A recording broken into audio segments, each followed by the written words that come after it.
Thank you all for those great presentations. We have till 9:45 for any questions. If you can just come to the microphones and please introduce yourselves and your institution for the people watching us on the web. I'll start. Samira, I don't know if you could tell us a little bit about sort of advocacy and if there were any sort of high-level, the monarchy or politicians that helped with sort of creating the awareness about cancer and the change in the public perception.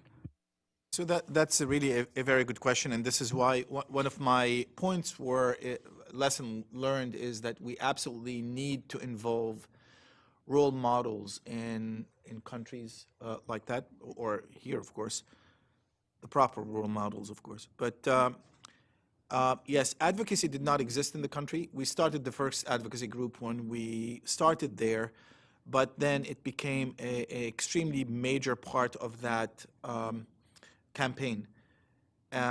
Again, same thing we're doing in Georgia with the communities that we are there, because we're using role models within those communities to be able to advance this. The King of Jordan and the Queen were extremely interested in the whole project, and they were a major part of it publicly. The change of the name that I mentioned actually was done by the king. So he came and changed the name, and it was a major event. He actually had a was a part of the press conference that talked about cancer and how that goes. So those things are very important, and they continue to be as important as they could be before. Thank you, Stella from UCSF. Thank you for, again, another really good panel. A couple of things that was clear is that I think the low resources, the importance of more and more to not just bring surgeons to the table, which I agree with you, very important, but also start bringing primary care providers to the table. So, for example, in the case of moving breast cancer patients outside the hospital, which is a great idea, but you also need to connect with the primary health clinic, because if there is a complication, that will be the first point of entry to get back into the healthcare. So maybe you start thinking about some strategies to do that, and I don't think we have quite done that here yet. I mean, we have talked about bits and pieces, but they all seem to be leading to you start doing this more integrated and comprehensive approach and holistic. So multiple screening, it was mentioned a little bit today, you know, like let's not just do one screening, because if you get that person, and if you get the primary health care provider, whoever he or she is, let's try to do 2 or 3 things at least that make sense. And I talked a bit about that yesterday. But just some thoughts about that. And at the risk of sounding like if you have a hammer, everything is a nail, to Nigeria. Nigeria just approved a fairly comprehensive tobacco control law after several years in the making. It's not the best, but it's actually pretty decent. And include taxes increases, which could have been dedicated to some screening and some other cancer prevention, like the Philippines example. So you may want to consider having your group join with the tobacco advocates group and lobby for some of that funds to go to cancer screening and prevention. So just a thought. Thank you. Thank you, Stella. Hi, Dan Collins from Eli Lilly. I have a similar question. There was some discussion about it, particularly in Brazil and actually in the U.S. as well, using community health workers. And we have programs in several countries where community health workers are critical in terms of diabetes detection as well as heart disease. And there's been a lot of discussion, particularly with the Sustainable Development Goals being ratified by the UN and the need for kind of task shifting between community health workers. And the concern is that these kind of isolated community health worker uses for these different purposes, do you find that that's an issue with using community health workers for cancer screening or detection, and then others are doing it for diabetes? Have you run into that problem, and any, more importantly, any suggestions about how groups can come together and actually use community health workers more efficiently without overwhelming them? Thanks. Yes. So, and I didn't have time to get into that. So we have, in the U.S., I think now with the affordable care, we're moving in that direction to make them part of the healthcare system. So here in the U.S., I have the volunteers, the community health advisors, and that are the ones that are the link with the community. And then one intervention that we fail miserably is how then when we try to structure the volunteers a little more and give them more things to do, like deliver an intervention, I had an R25 to do that, to fail. I fail face down because the volunteers want to do what they like, they like to do. So then we also use the community health educator model. We hire them as part, and then they have those responsibilities. Brazil actually has, I think, the best model because they are part of the healthcare system. So we have been more successful, actually, in a way, in Brazil because they are part of the healthcare team. So then they are paid to do it, and so that, I think, that is the model we need to move toward. Before, Brazil had some challenges that because they need to live in the community that they serve, the contract was done to a foundation, but then it created an create some problems there in the sense of they didn't have the benefits in terms of health insurance, so now they are part of the health system, and they manage, and I can tell you about how they structure that. So that is one level. The next level that we have a hard time with is their skills and training. So because it's all over the place. So all of a sudden we found, well, we can use these volunteers or we can use these community health workers.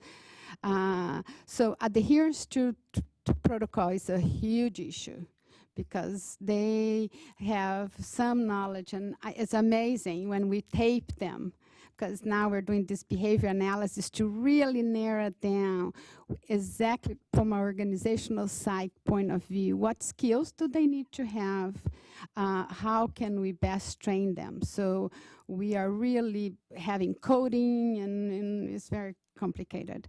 So because they can make up information and not even know they're making it up. Because so that has been a challenge. So right now, to stay tuned. I mean, we are really now, after trying these different models, we are narrowing it down what really we need to train them, what skills, and how to do that. But I think others have experience with that model as well. I would tell you, actually, our experience in Georgia now, that we're using the community health workers that started in the diabetes and obesity part. And we are actually using them for the C-Care project in cancer. So we're training them on cancer issues, and they're actually going to the community based on that. And now it's still limited. However, we're talking about the university ones that worked on the issue, and now we're taking them into the next level where we're going to be expanding that. One more comment about the U.S. that is interesting. So when I want to hire them, we didn't even have, the position did not exist within the university.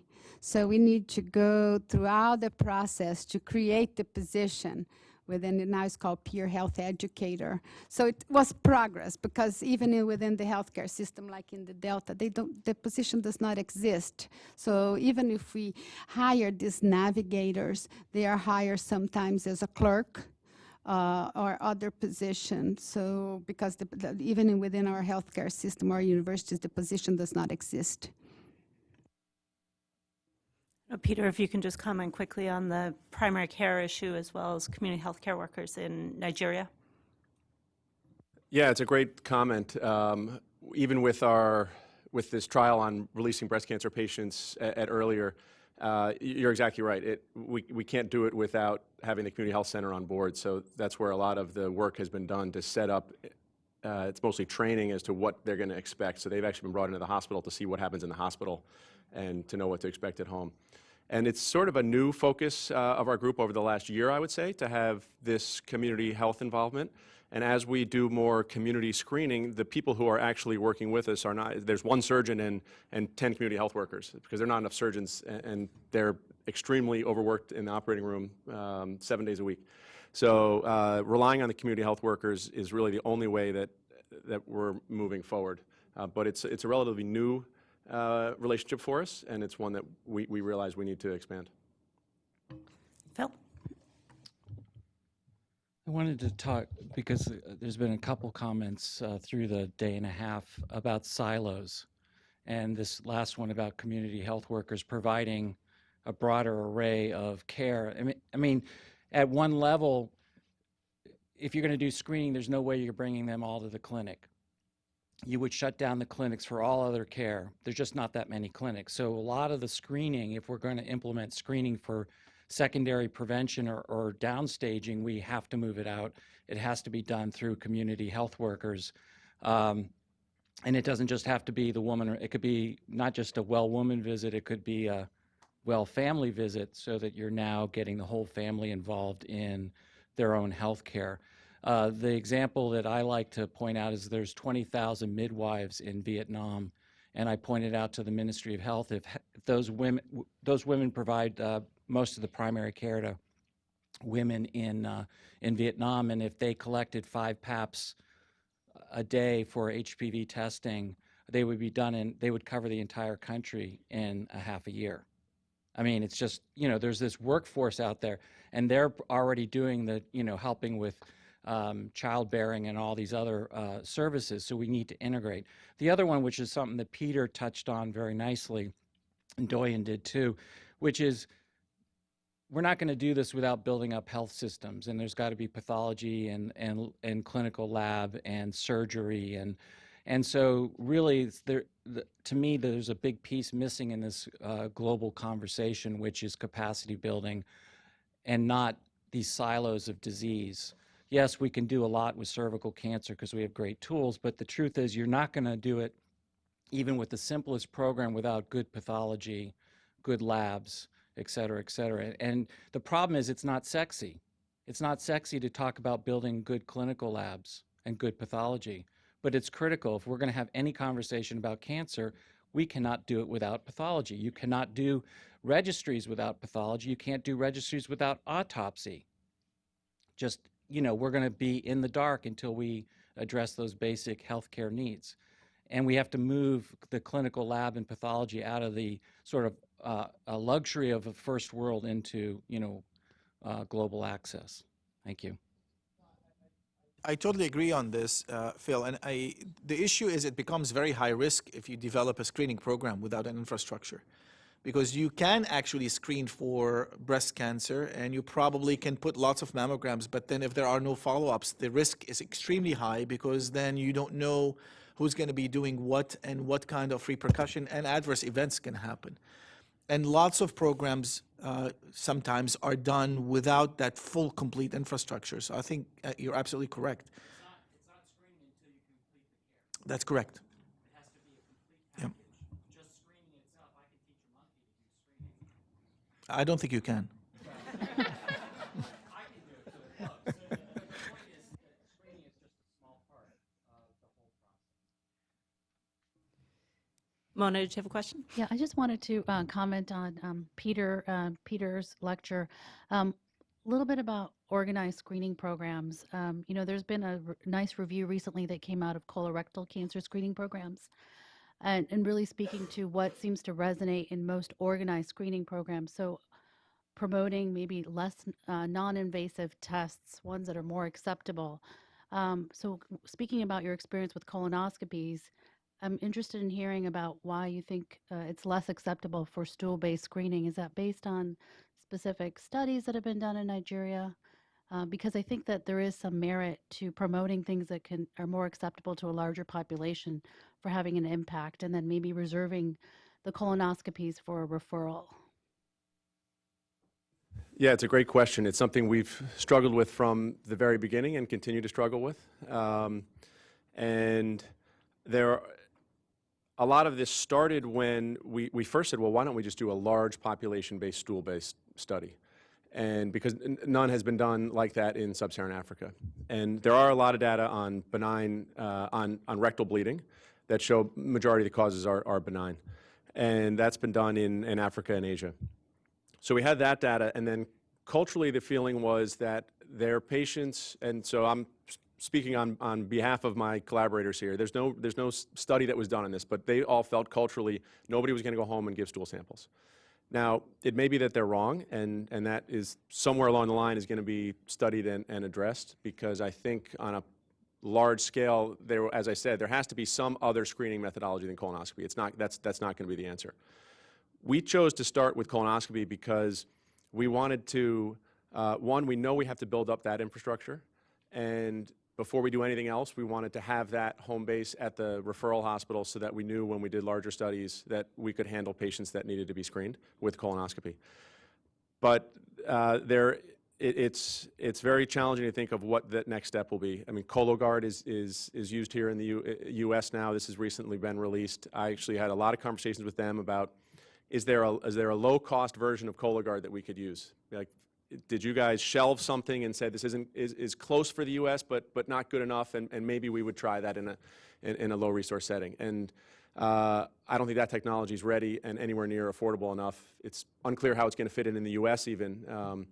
So we're really stuck because there are basic stool-based studies where the majority of patients still won't have cancer, so we'd be scoping a lot of patients, which they don't have the infrastructure for, or we wait until patients have more symptoms and we identify them with cancer at an earlier stage, hopefully. So it's ugly on both pictures are ugly. So we've started on the colonoscopy side. But I think the future will have to be some community-based test that is not colonoscopy-based with expanded colonoscopy access. And we're just scratching the surface. Neil Palafox, University of Hawaii. This question is for Dr. Kingham. Dr. Kingham, that was a wonderful program that you're building around colorectal cancer. My question is that obviously in Nigeria, there's many other cancers. There's breast cancer, there's cervical cancer. I don't know if there's ENT cancers, and all of them have a different impact on the population.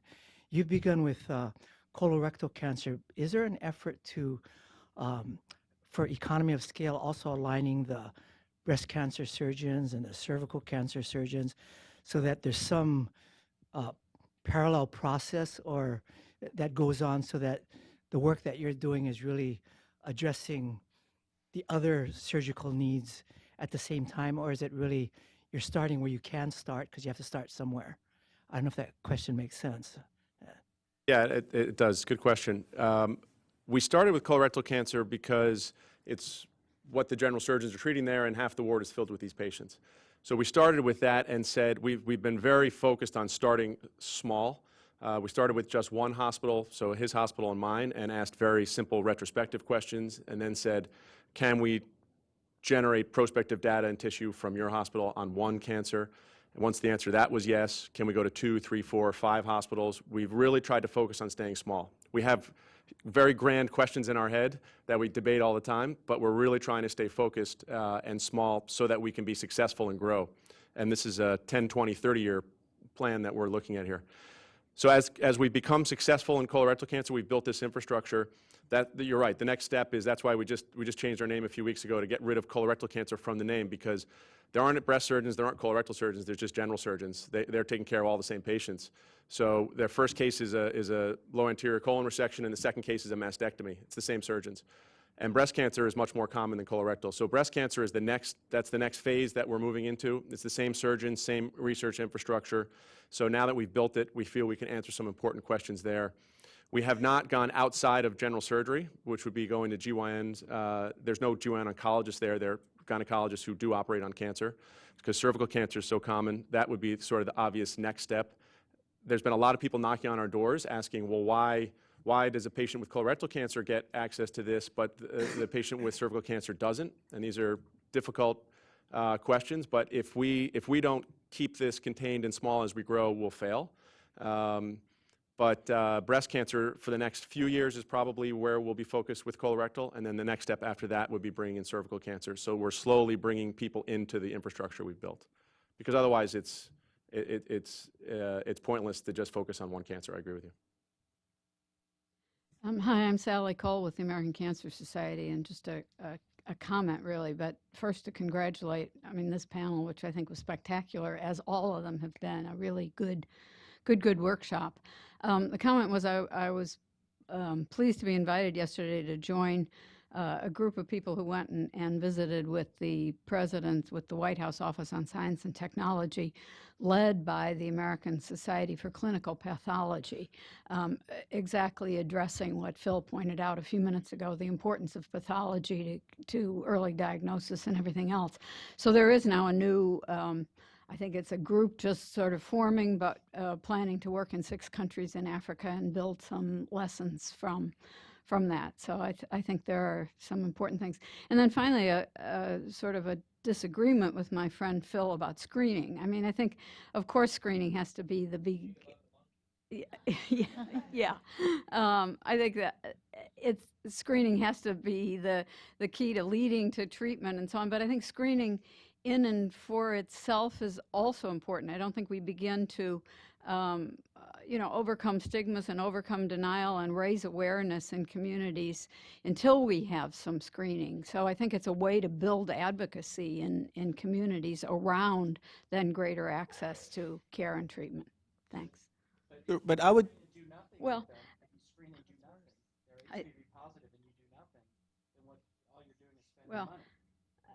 I would disagree. I think you are raising awareness. You can do some things for some people in some places, and you'll never be able to get to that point if you haven't done any screening.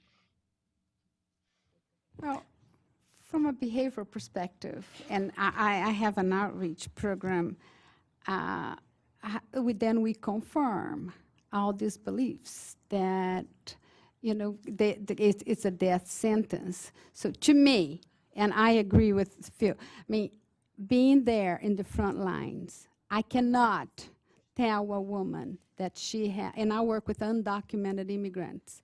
So of some getting chemotherapy in the middle of the night at the hospital through the back door. I cannot ethically tell this woman she has breast cancer and there's nothing I can do for her. That is on me. That is, I take that personally because she was there going her way, and I motivate her, because we don't convince anybody, to get a mammogram, and then I say, there's nothing I can do for you. But isn't it better me, for her to know it's anyway than not unacceptable. to know in terms of planning for her future and her children's future? I wouldn't do I it. think there's lots of philosophical issue here. However, from limited resource countries, I think it's important to actually put those resources where probably the outcome would be of value. And there are lots of ways, risks and benefits. When you decide on putting a screening program, that's going to take lots of resources from country from somewhere else. So my fear is, one, if we screen people and then not do anything about them, or we screen people, find lumps and then not diagnose them, I think it would reinforce the fact that, yes, it is a death sentence. Having said this, people can argue on what can be done, but also the more important is you're taking that pot of money from somewhere else and putting it there that probably from a health economic perspective can be utilized in a much better way if there is a positive outcome of that. But again, I think we can just discuss that until the morning. Just going to have 2 last questions. Did you have a question on this side? Yeah. And then Mona will be the last one. Again, congratulations on a terrific panel. Deb Schrag from Dana-Farber. So following up on the last comment for Dr. Kingham, so it looked like about 60% of the patients screened had metastatic disease or advanced disease. in which case surgery or intervention would be palliative. Was that offered, or can you just speak a little bit to the downstream management options that resulted from intervention? Sure, and that's been something we've struggled with the whole time is, so with the colonoscopy study, if we diagnose you with cancer, you get surgery. That's included in that trial. But that's for patients with stage 2, stage 3. The majority of patients who just present to the hospital with colorectal cancer and are entered into this registry we've developed, yeah, they have stage 4 disease. And palliation is an important part of this, so I was raising the flag about surgery, but you could also say the same about palliative care, because realistically, with all cancers there, most patients present with palliative needs only. The head of anesthesia there also came to the U.S. and was trained in palliative care. So she's sort of our palliative care arm. And at our postgraduate courses, we have sessions on palliative care, especially with opiate management, because there's been a lot of problems even getting opiates there. And there's a lack of... They might be lucky. What's that? They might be lucky. Well, They kind of have an opiate. there's a lack of awareness about palliative options that they do have, because there are options even in their environment. So there are palliative options. Many patients leave the hospital and never come back, is the reality. Many patients who even have resectable tumors, who need an abdominal perineural section, so that is where you take the rectum out and you have an end colostomy, leave the hospital. Potentially curable disease, would rather die than have a colostomy. So there are a lot of issues that go into what happens to these patients downstream. The surgeons are fantastic. You get good surgical care. There's everything from 5-FU to Folfox to Avastin. If you have money, you can have Folfox and Avastin. You can get any chemotherapy you want. So radiation therapy doesn't exist, realistically. But for palliation, it is a struggle, because many patients leave the hospital and will never come back. But the in-hospital patients do get palliative care as part of our network. And then a question, I guess, for everyone relates to infrastructure. And you mentioned building databases. To what extent are you working with the national cancer registries of the countries that you're in and trying to harmonize with existing infrastructure? Can you talk a little bit about that? Yeah, the database we've built is our own and has no connection to the Ministry of Health right now. The Ministry of Health has supported collecting cancer data from 3 or 4 of the major centers. They haven't released any colorectal cancer data. We've spoken to them and said, we'd love to see what you have and show you what we have and combine, but they're still collating their colorectal data. At some point, optimally, this is combined, but there's a lot of politics about who has data and where it's coming from. What we've really worked hard to do on what we can control is the quality of our data. And so we've built this online database that within the 5 hospitals, and we do QA on the data. I have a research team at Sloan and the research team there, and they have Skype calls and they go over the data, and we've built in sort of an automatic QA process, because there are no robust databases. And the national data in Nigeria is all retrospective. It's not prospective. So we think that our data, once we hit our 200 patients and start analyzing it, is going to be pretty unique. But we're hoping to share it with the government. From a Jordan perspective, actually, the data was fully integrated within the national registry, because the NCI helped the country build a national registry, and they have a very good national registry. So when we built the Cancer Center registry, was fully integrated within, well, as a matter of fact, the Cancer Center became seeing almost 70% of cases in the country. So that really led to a very good data outcome. Going back to your other point, despite the fact that this is not treatment, but rather than early detection and prevention workshop, but in low resource countries, development of the therapeutic intervention and palliative care is as important as the early detection. Because again, when you start the whole thing, 70 to 80% are advanced diseases. So palliative care is extremely important. And we built the program in Jordan. We actually built them exactly in parallel. As a matter of fact, we built the first palliative care program for the country, or for the region at that time. That was not only important, but crucial to be able to actually hold the system in a way that people can understand what cancer is and what can be done with cancer, so it would help even the early detection and prevention. And this is why it has to be in parallel, not only the treatment. Plus, when we talk about resources, you know, are you going to be treating patients and pay for Avastin, or are you going to be treating patients and or do early detection like pap smears for the rest of the country? So these are some of those questions that we grappled with, and we had to put a plan that should be comprehensive because it has to take all those matters into account. And Mona was kind enough to give up the last question to Doyin, so this will be the last question. Thank you very much. It's not a question, it's a contribution. I just wanted to share with you that in the early days of acute respiratory infections in child health, one of the things that we did wrong was to go into the communities, mobilize mothers and say, you need to identify signs of illness and bring children for treatment early enough so that they do not die. We did that, and many women came. Egypt was a good lesson for us in the sense that women came, but they came into facilities that were not trained, equipped to respond to their care, to the care of the children. It almost killed the program in Egypt on acute respiratory infections.